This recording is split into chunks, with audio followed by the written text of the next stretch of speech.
Hello बच्चों, मैं आपका कक्षा 9 विज्ञान का शिक्षक कमलेंद्र प्रताप सिंह हूँ। कोविड-19 महामारी के कारण हम लोग ऑनलाइन शिक्षण के माध्यम से शिक्षा देने और प्राप्त करने के लिए प्रयासरत हैं। यह मेरा और आपका वीडियो वॉइस या वीडियो ध्वनि के माध्यम से पहला ऑनलाइन परिचय है। आज हम लोग कक्षा 9 विज्ञान के अध्याय 1 हमारे आसपास के पदार्थ या अंग्रेजी में मैटर इन आवर सराउंडिंग्स के बारे में जानकारी प्राप्त करेंगे।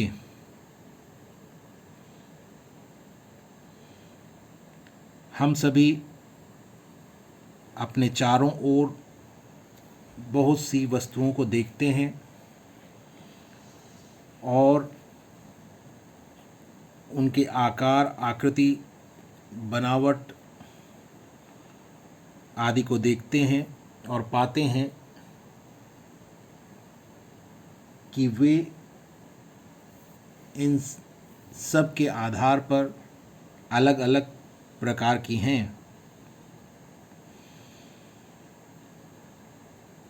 पूरे संसार में जितनी भी वस्तुएं हैं वे किस चीज़ या किस सामग्री से बनी हुई हैं। जिस भी सामग्री से वे वस्तुएं बनी हुई होती हैं, वैज्ञानिकों ने उसी सामग्री को पदार्थ कहा। पदार्थ के बारे में आप पिछली कक्षाओं में पढ़ चुके हैं, फिर भी हम यहाँ पर उसे दोहराएंगे। हमने यह पढ़ा है कि हम हर उस वस्तु को पदार्थ कहते हैं जिसमें द्रव्यमान या भार होता है और जो स्थान घेरता है या जिसका आयतन होता है। साथ ही साथ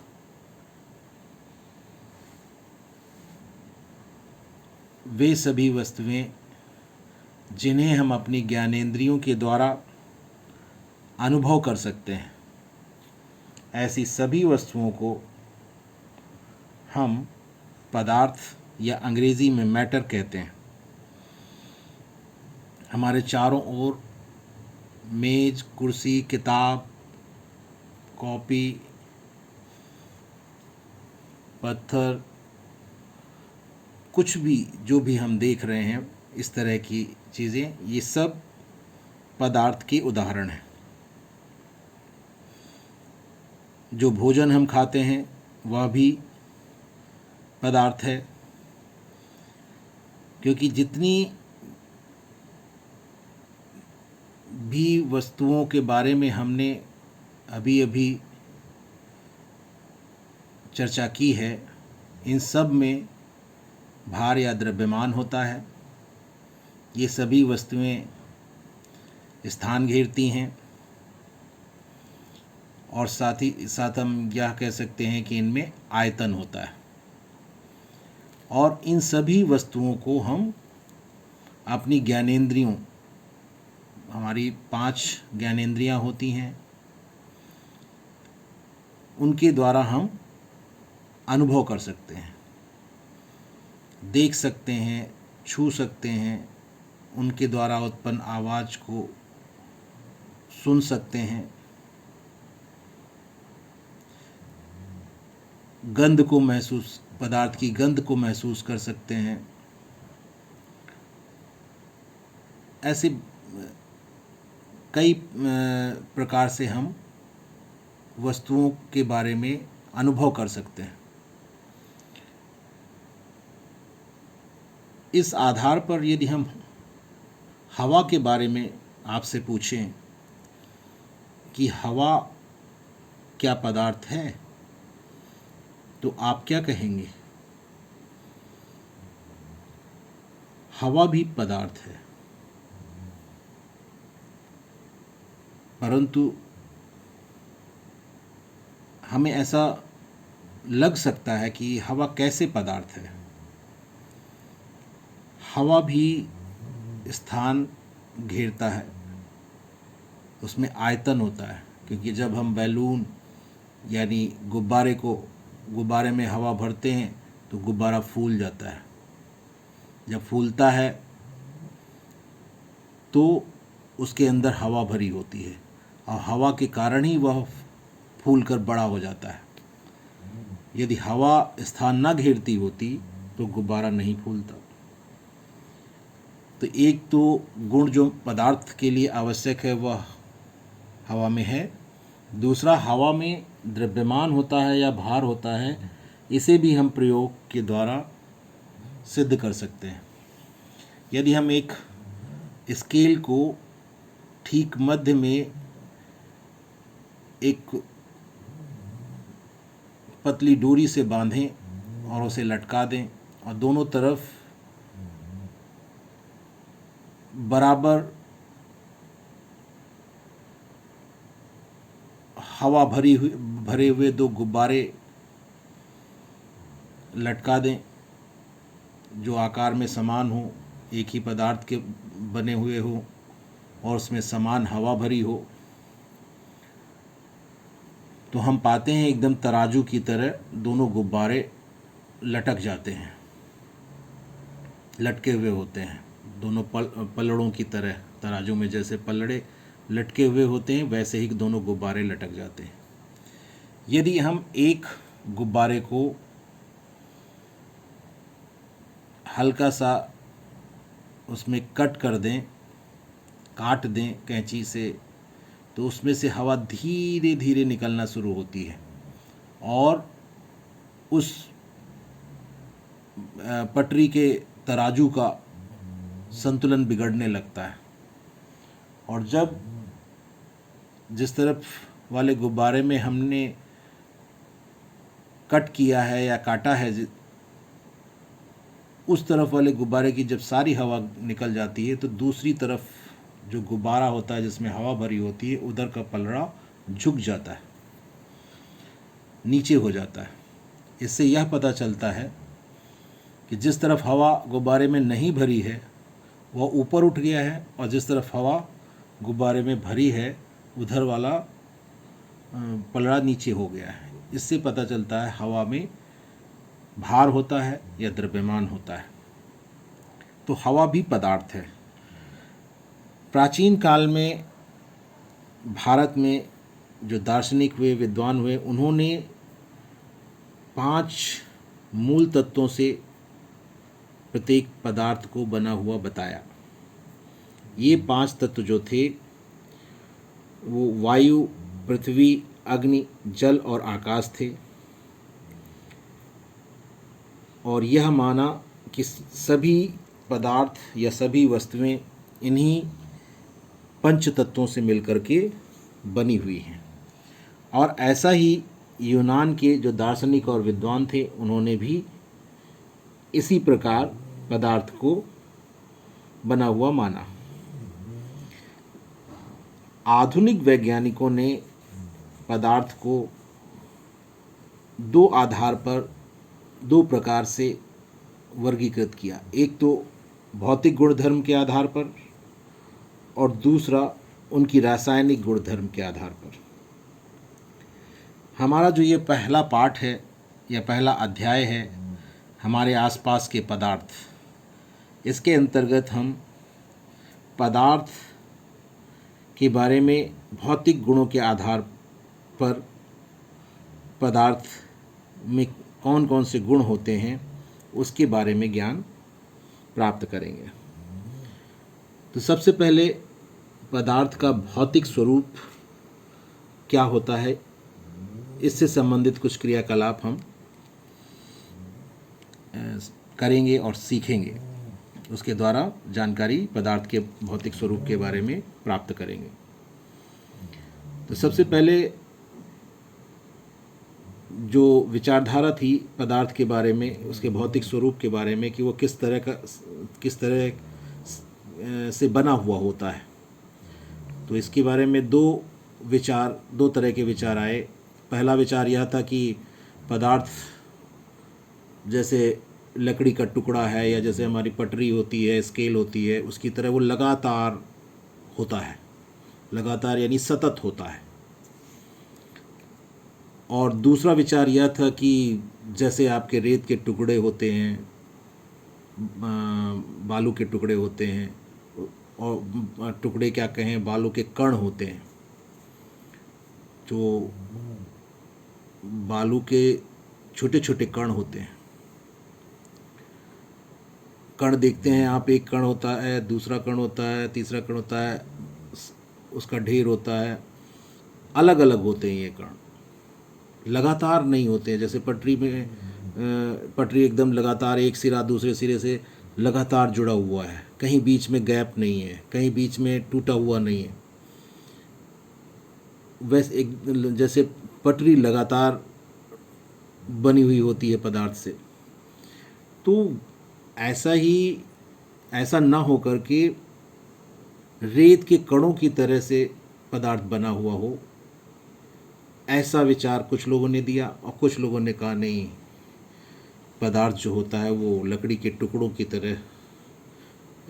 की तरह से सतत होता है, लगातार होता है। तो अब वास्तव में क्या होता है, इसे हम कुछ क्रियाकलापों के माध्यम से सीखेंगे, जानेंगे। पहला क्रियाकलाप आपकी किताब में दिया है, आप देख रहे हैं 1.1 क्रियाकलाप, जिसमें एक 100 ml के बीकर को लेने के लिए कहा गया है, और उस बीकर को जल से आधा भर लेने के लिए कहा गया है, और साथ ही साथ जल कहाँ तक है, यानी जल के स्तर को जानने के लिए उस पर एक बीकर पर एक निशान या चिन्ह बना देने के लिए कहा गया है। तो ये प्रयोग हम घर पर करके देख सकते हैं, सभी बच्चे करके देखें और इसका अनुभव हमें बताएं। पहले तो आप बीकर की जगह कोई कांच का ग्लास ले सकते हैं घर पर, और उसमें जल भरें और आधा जल भर लें, और उस पर निशान लगा लें कि पानी कहाँ तक है, चिन्ह लगा लें, ये बना लें कि पानी कहाँ तक भरा हुआ है। फिर एक चम्मच में नमक ले लें या चीनी ले लें, और उसको जल में घोल दें। जल में घोलने के बाद फिर देखें कि पानी का जो तल था या पानी का जो स्तर था, यानी पानी जहाँ तक पहले था, उसके लिए जो हमने निशान या चिन्ह बनाया था, उसमें कोई परिवर्तन हुआ, पानी का तल क्या उस चिन्ह से ऊपर हुआ या नीचे हुआ, कुछ बदलाव हुआ कि नहीं हुआ, हम इसको देखें तो हम पाएंगे कि जो पानी के स्तर का या तल का हमने चिन्ह बनाया था, पानी उसी तल तक अभी भी भरा हुआ है, और न ऊपर हुआ न नीचे हुआ। तो अगर ऐसा है, पहले जैसा ही पानी अभी भी बीकर में या ग्लास में भरा हुआ है, तो जो हमने चीनी या नमक उसमें घोली है वो कहाँ गया, ये प्रश्न मन में उठ सकता है। अब अगर सतत होता चीनी या नमक, तो वो जाकर के कहीं ना कहीं पानी में या बर्तन में बीकर में या ग्लास में कहीं ना कहीं जाके रुकता। और जब वो रुकता तो चूँकि पदार्थ है, चीनी पदार्थ है और जल भी पदार्थ है, ये सब जगह घेरते हैं, तो कहीं ना कहीं वो जगह घेरता जल के अंदर और ग्लास के अंदर या बीकर के अंदर, और उसके कारण जल का तल ऊपर अवश्य उठता अगर सतत होता चीनी जो पदार्थ है या नमक जो पदार्थ है जो घोला गया है जिसे। लेकिन ऐसा होता नहीं है कि वो घोलने पर पानी का तल ऊपर बढ़ जाए, वो वहीं का वहीं रहता है, जितना पहले था उतना ही रहता है, और चीनी भी उसमें घुल जाती है या नमक भी उसमें घुल जाता है। तो निश्चित रूप से हमें यहाँ पर यह मानना पड़ेगा कि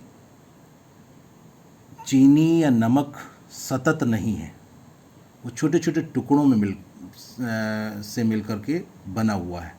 और साथ ही साथ जल जो है, जो कि एक पदार्थ है, वह भी सतत नहीं है, लगातार नहीं है, वो भी छोटे छोटे कणों से मिल करके बना हुआ है। और ये जो कणों से मिल करके बना हुआ है, जैसे हमने रेत के कण देखे तो रेत के कणों के बीच थोड़ा सी जगह होती है, स्पेस होता है, ऐसे ही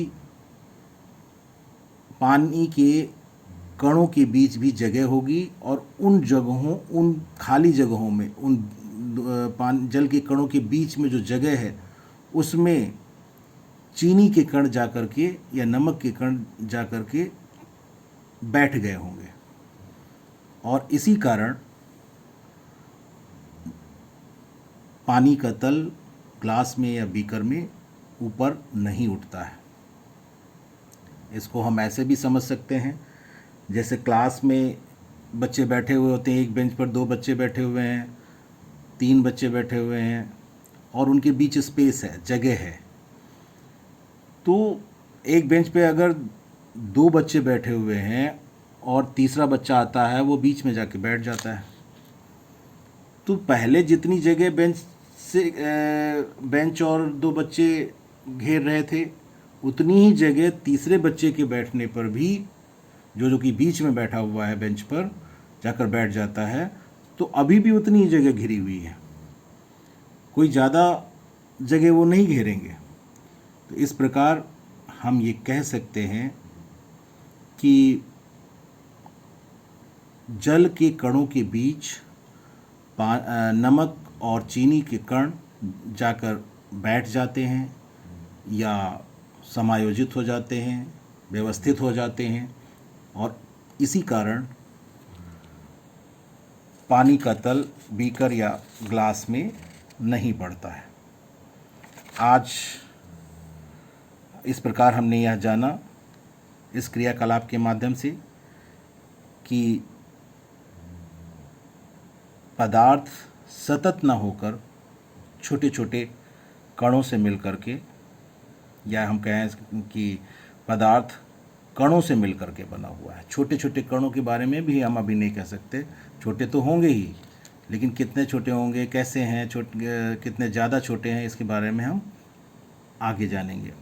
तो हम यहाँ पर सिर्फ इस क्रियाकलाप से यह अनुमान लगा सकते हैं कि पदार्थ सतत न होकर के कणों से मिल करके बना हुआ है। इस वीडियो में बस इतना ही। धन्यवाद।